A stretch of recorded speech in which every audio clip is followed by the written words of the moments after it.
Hey, what's up guys? I've been getting into the chromatic harmonica lately, and I'm very lucky to have a very good friend of mine be a world champion harmonica player.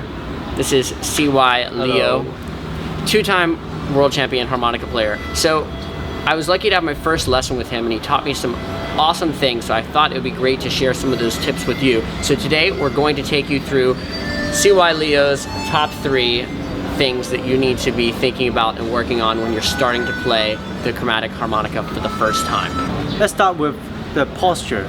So usually the posture is most important with the hand, but we only focus on the hand. Actually what matters is also the elbow and the shoulder, and even to the waist. So when you are holding a harmonica, this is the shape. One hand in this position. Yeah, right, perfect. And one hand in this position. It should be able to play the button and at the same time covers the whole thing. So when you look from the bottom, there's no air leaking out. The concept is to trap the air inside a cavity, so the air will, it sounds like when you shout in a cave, just like that. So okay.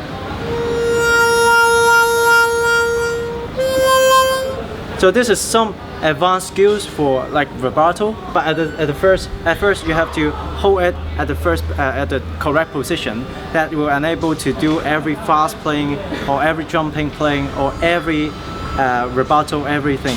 So this is the first thing to start with, a good hand position, good alignment of the wrist, the shoulder, slightly outward here, and the shoulder should hold it already like this.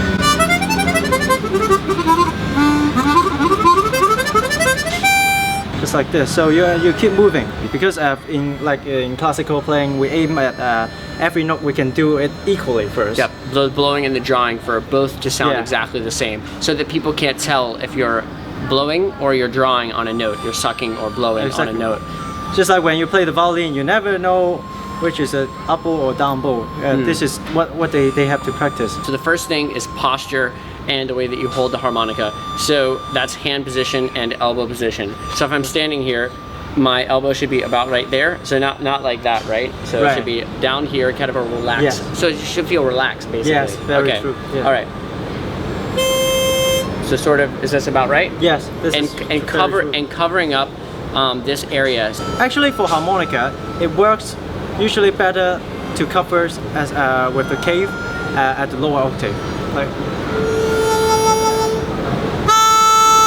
So it's very different. Oh, okay, gotcha. So the lower octave is actually the one that's the most important to cover. Yes, exactly. Oh, okay, gotcha. Never knew that. Okay. Yeah, because we talk about new things. You get. I noticed when you played just now, you get a much more warm sound when you're covering that lower octave. Yes, exactly. Yeah. So the second thing we would like to talk about is the lips, because the lips is having a direct contact with the harmonica, which is so important that you always have to keep your lips. Let's say the harmonica, the whole of the harmonica is this. Your lips should never be this small. It has to be exact the same size of the harmonica hole. It couldn't be bigger, because if it is bigger, it covers more than one hole. So you're going to be playing. If it's too small, if you're exact. So this is really important to keep your lips always at the same shape and size. The lips the same size, and making sure that you're covering exactly the hole. So don't make your lips bigger than one hole or smaller than one hole, because also I think it's gonna use the air more conservatively if every bit of air that you've got is just going directly into that hole. And even more is the tonality we're aiming at, because if you always keep the air breathing in completely to the harmonica, it gives the best tonality from the harmonica. So which is very, very important. Okay. Yeah, makes sense. Yes. Okay. So first is posture and hand position. Second is lips, and then third is what? Is the mouth cavity. So I think a lot of beginners may confront with this situation. that they cannot play the lower notes or the higher notes for some reason. It sounds like bending, right? Yeah, very the first, difficult when you especially start. the first months you're trying to play on it. That is usually because of the mouth cavity, especially for the lower notes on a harmonica, lower octave on a harmonica. You have to keep your mouth cavity as open as possible. Okay. So if we observe carefully, we open here,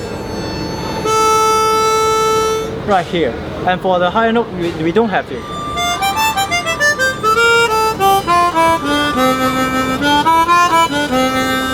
So you have to open here. You're basically dropping your larynx, Yeah, right? yeah, that's so very your true. larynx goes down, Yeah. to sort of make more room. So if this is the mouth cavity, it's growing like this, like from this. Usually is this. We try to make it even wider, more open, more. When I sing, the easiest notes to sing is the ah vowel, because the ah is the widest vowel, and it keeps your throat the most open. I found in harmonica it's kind of similar. Yes, that's very reasonable. You want to keep that sort of like open throat ah sort of sound. I know I was having a lot of trouble in these higher notes with playing the notes flat or playing them sharp, because I wasn't keeping a sort of relaxed open position. So Right.